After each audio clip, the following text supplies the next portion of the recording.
నాకు ఆ రోజు మానవత్వం మీద విరక్తి పుట్టింది. I thought I quit the practice and go back. Accident అయింది, ఒక కుర్రాడు వచ్చాడు. అంటే యాక్సిడెంట్ అయిన తర్వాత ఈ కింద లెగ్ లో సరైన బ్లడ్ సప్లై లేక ఒక కంపార్ట్మెంట్ లాగా ఉండిపోయి మొత్తం లెగ్ అంతా వుడెన్ లెగ్ లాగా తయారవుతుంది. ఆ కాల్తో వచ్చాడు నా దగ్గరికి. I remember the name also. As usual I thought I help him out.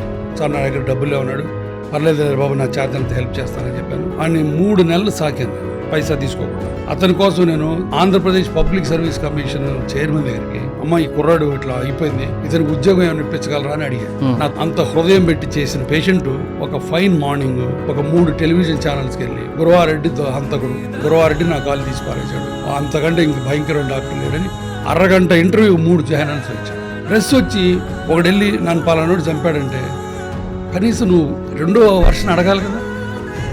I thought I quit the practice and go back. England వెళ్ళిపోదాం అనుకున్నాను.